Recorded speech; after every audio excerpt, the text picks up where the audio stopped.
বান্দা বান্দীদেরকে আপনি জানিয়ে দিন, যারা আমি রবের ভালোবাসা পেতে চায়, যারা আমি আল্লাহর মোহাব্বত পেতে চায়, যারা আমি আল্লাহর সন্তুষ্ট অর্জন করতে চায়, তারা যেন ফাত্তাবিউনি ইউহিব্বুকুমুল্লাহ, তারা যেন আপনি রাসূলের ইত্তেবা করে অনুসরণ করে। বলেন সুবহানাল্লাহ। আমার রাসূলের অনুসরণ ছাড়া, আমার রাসূলের তরিকা ছাড়া আপনি নামাজ পড়বেন, ইবাদত করবেন, বন্দেগী করবেন, জয় কিছু করেন না কেন, এখানে আমার আল্লাহ শর্ত লাগাইয়া দিয়েছে, আমার ভালোবাসা যদি পেতে চাও হাবিব লাগবে, আমার সন্তুষ্টি অর্জন করতে হলে হাবিব লাগবে। হাবিবের তরিকায় সুন্নাহ দিয়া যদি ইবাদত করতে পারো তাহলে ইউহিব্বুকুমুল্লাহ, তখন আমি আল্লাহর ভালোবাসা তোমরা পেয়ে যাবে। বলেন সুবহানাল্লাহ। রাসূলের তরিকায় চললে আল্লাহর ভালোবাসা পাওয়া যাবে। আর রাসূলকে বাদ দিয়ে যদি ভিন্ন কোন অপশন, ভিন্ন কোন পথে যদি জীবন পরিচালনা করতে চান তাহলে আল্লাহকেও পাবেন না, আল্লাহর ভালোবাসাও পাবেন না, রাসূলও পাবেন না। আল্লাহ বলছে আমার রাসূলকে অনুসরণের মাধ্যমে, ইত্তেবার মাধ্যমে তোমরা আমাকে পেয়ে যাবে। আর তোমরা যখন আমি আল্লাহর ভালোবাসা পেয়ে যাবে, ওয়া ইয়াগফির লাকুম যুনুবাকুম, আমি আল্লাহ তোমার সমস্ত গুনাহ আমি রব্বুল আলামিন গফুরুর রহিম মাফ করে দেব। বলেন সুবহানাল্লাহ। এই অনুসরণ শুধু নামাজ, রোজা, হজ, যাকাত এগুলোর মধ্যে সীমাবদ্ধ নয় মুসলমান। আমার রাসূলকে অনুসরণ করতে হবে জন্ম থেকে মৃত্যু পর্যন্ত।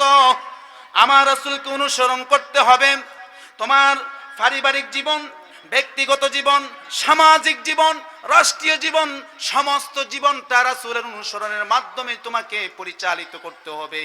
তাহলে এই দেশে, এই সমাজে আল্লাহর শান্তি আর রহমত বর্ষণ হবে।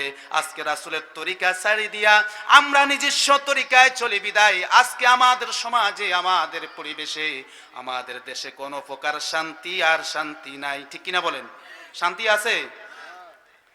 ও মুরব্বী বাবারা, আল্লাহ পাক রব্বুল আলামিন সূরা নিসার ৮০ নম্বর আয়াতে কারিমার মধ্যে বলে দিয়েছেন, মাইয়ুতিউর রাসূলা ফাকাদ আতা আল্লাহ।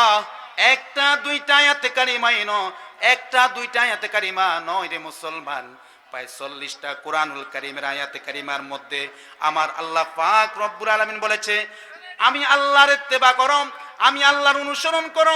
যেখানে আল্লাহর তায়াতের কথা বলা হয়েছে সেখানে হাবিবের ইত্তেবার কথা বলা হয়েছে। এই জন্য আল্লাহকে পেতে হলে রাসূল ছাড়া, রাসূলের তরিকা ছাড়া কখনো আল্লাহকে পাওয়া যাবে। বিভিন্ন ধর্মের লোকেরা তো এক সৃষ্টিকর্তা মানে না, সৃষ্টিকর্তা একজন তো মানে, কিন্তু মানে না কাকে? আমার রাসূলকে। রাসূলকে না মানার কারণে তারা মুশরিক, কাফির। আর যারা রাসূলকে মেনেছে তারাই প্রকৃত মুমিন, মুসলমান। বলেন ঠিক কিনা? এবার আসেন, আমার রাসূল বলছেন, আমার আল্লাহ বলছেন আমার হাবিবের অনুসরণ করো, আমার রাসূলের ইত্তেবা করো। আমরা কোন পর্যায়ে ইত্তেবা করব, অনুসরণ করব জানা দরকার আছে নি? আমার রাসূল সাল্লাল্লাহু আলাইহি সাল্লাম বলেছে সহিহ আত-তারগীব, সহিহ আত-তারগীবের ৪০ নম্বর হাদিস শরীফ, হযরত আব্দুল্লাহ ইবনে আব্বাস রাদিয়াল্লাহু তাআলা আনহুমা তিনি হাদিসটা বর্ণনা করেছেন। আমার রাসূল সাল্লাল্লাহু আলাইহি সাল্লাম বিদায় হজের ভাষণে সমস্ত মানুষদেরকে লক্ষ্য করে বলেছেন, ও দুনিয়ার আমার উম্মতেরা শুনো, ইন্নী ক্বাদ তারাকতু ফীকুম মা ইন ইতাসামতুম বিহি ফালান তুদিল্লু আবাদান কিতাবাল্লাহি ওয়া সুন্নাত নবী। আমার রাসূল বললেন এই দুনিয়া থাকার জায়গা না, এই দুনিয়া কেউ থাকতে পারে নাই, পারবে না। আমি রাসূল দুনিয়া ছেড়ে আমার রবের ডাকে চলে যাব। ও আমার উম্মতেরা, তোমাদেরকে আমি বলে যাই, যাওয়ার আগে তোমাদের জন্য দুইটা মেডিসিন, দুইটা ওষুধ, দুইটা পথ তোমাদেরকে দিয়ে যাচ্ছি। এই দুইটা জিনিস যদি তোমরা শক্ত করে ধরে রাখতে পারো, আটকে ধরে রাখতে পারো মুসলমান, ও আমার উম্মতেরা, এই দুইটা জিনিস যদি নিজের কাছে আয়ত্ত করে শক্ত করে ধরে রাখতে পারো, আখিরি জামানায় তোমাদেরকে পৃথিবীর কোনো শক্তি নাই তোমাদেরকে সরল সঠিক পথ থেকে তোমাদেরকে গোমরাহ করতে পারে। বলেন সুবহানাল্লাহ। দুইটা জিনিস কি কি? কিতাব আল্লাহ, এক নম্বর আল্লাহর কুরআনুল কারীম, ওয়া সুন্নাত নবী, দুই নম্বর হলো সুন্নাহ। আমাদেরকে বলতে হবে কোরআন সুন্নাহর আলো ঘরে ঘরে জ্বালো, কারণ আমার রাসূল বলে গেছে কোরআন এবং সুন্নাহ রেখে যাচ্ছি। কোরআন এবং সুন্নাহ রেখে যাচ্ছি। যে মানুষটা কোরআনও মানবে, কোরআনের আইন মানবে আর সুন্নাহ মানবে, ওই মানুষটা কখনো পথহারা হবে না, গোমরা হবে না। আর কোরআন মানবেন। আমাদের দেশে এমনও কিছু মানুষ আছে যারা হলো আহলে কোরআন। আহলে কি? এরা শুধু কোরআন মানে, হাদিস মানে না, এই জন্য তারা পথভ্রষ্ট, গোমরা। আর যারা শুধু হাদিস মানবে, কোরআন মানবে না, তারাও পথভ্রষ্ট। আর যারা কোরআন মানবে, হাদিস মানবে, কিন্তু সুন্নাহ মানবে না, তারাও সঠিক পথে থাকতে পারবে না। কারণ আমার রাসূল বলেছে, আমি দুইটা মেডিসিন কোরআন এবং সুন্নাহ রেখে যাচ্ছি। দুইটাকে আটকে ধরে রাখতে পারলে পৃথিবীর শক্তি তোমাকে পথভ্রষ্ট করতে পারবে না। বলেন সুবহানাল্লাহ। এবার আসেন, শুধু রাসূলকে অনুসরণ করব নাকি? আমরা অনেকে বলি আল্লাহ মানি, রাসূল মানি, আর তৃতীয় কোনো ব্যক্তি মানা যাবে না।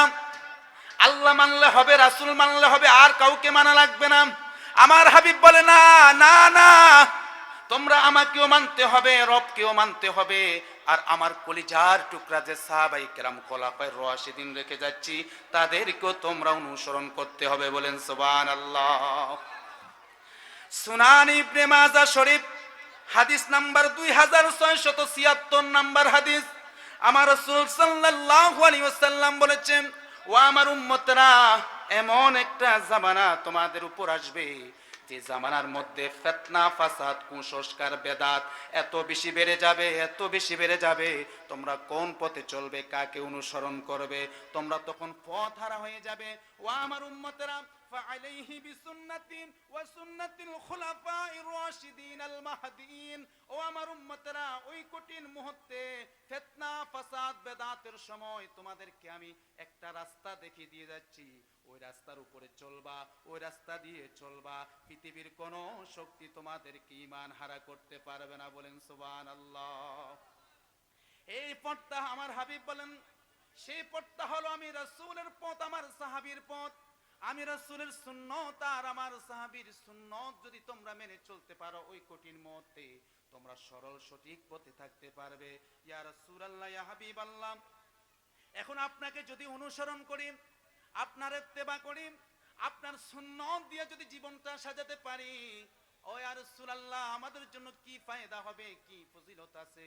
আমার রাসূল সাল্লাল্লাহু আলাইহি ওয়াসাল্লাম জামি তিরমিজি শরীফের 2678 নাম্বার হাদিস শরীফের মধ্যে আমাদেরকে জানিয়ে দিয়েছেন, মান আহাব্বা সুন্নতি ফাকাদ আহাব্বানি ওয়া মান আহাব্বানি কানা মাই ফিল জান্নাহ। ওয়া আমার উম্মতেরা, এই কঠিন মুহূর্তে যদি তোমরা আমি রাসূলের সুন্নাত দিয়ে জীবনটা সাজাতে পারো, আমি রাসূলের সুন্নাতকে ভালোবাসতে পারো, আমার সুন্নাতের অনুসরণ করতে পারো উম্মত, আমি রাসূল বললাম, যারা আমার সুন্নাতকে ভালোবাসে তারা যেন আমি রাসূলুল্লাহকে ভালোবাসে। বলেন সুবহানাল্লাহ। আর যারা আমি রাসূলুল্লাহকে ভালোবাসে, ওমান আহাব্বানি কানা মাই ফিল জান্নাহ, ও সমস্ত উম্মতদেরকে আমি রাসূলের সাথে জান্নাতের সাথী বানায়া দিব। বলেন সুবহানাল্লাহ। তাহলে রাসূলকে ভালোবাসতে হবে অনুসরণের মাধ্যমে। সুন্নাহ ভালোবাসা মানে রাসূলকে কি করা? ভালোবাসা। আর যদি শুধু আপনি বলেন যে ইয়া রাসূল আমি আপনাকে ভালোবাসি, এখানে ভালোবাসা হবে না। রাসূলের সুন্নাতকে ভালোবাসা মানে রাসূলুল্লাহকে ভালোবাসা। আর আমার রাসূল বলেন, যারা আমাকে ভালোবাসে তারাই আমার সাথে জান্নাতে থাকবে। বলেন সুবহানাল্লাহ। এবার মনোযোগ দিয়ে একটা হাদিস শরীফ শুনেন, গভীর মনোযোগ। সুনানে আবু দাউদ শরীফ 4341 নাম্বার হাদিস শরীফের মধ্যে আমার রাসূল সমস্ত উম্মতদেরকে এই মেসেজটা দিয়েছেন, এই মেসেজটা জানিয়ে দিচ্ছেন। আমার রাসূল বললেন, কিয়ামতের পূর্ব মধ্যে এমন একটা জামানা আসবে, আখিরি জামানা।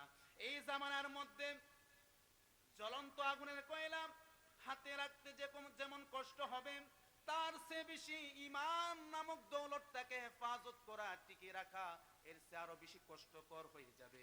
আমার রাসূল বললেন, ওই কঠিন মুহূর্তে যদি আমি রাসূলের সুন্নাহ দিয়ে জীবন সাজাতে পারে, তার প্রত্যেকটা কাজ আমাকে অনুসরণ করতে পারে, আমার সুন্নাত দিয়ে জীবনটা সাজাতে পারে, আমি রাসূল বললাম, ওই ব্যক্তির আমলনামায় 50 জন মানুষের নেক আমল করার সওয়াব আমার আল্লাহ লিখে দেন। সাহাবায়ে কেরাম প্রশ্ন করলেন, ইয়া রাসূলুল্লাহ, ইয়া হাবিবাল্লাহ, ও দয়ার নবী, 50 জন কি ওই আখিরি জামানার 50 জন? কয় না না সাহাবী, তোমাদের মতো 50 জন সাহাবীর নেক আমল আল্লাহ লিখে দিবে। সুবহানাল্লাহ। কয়জন?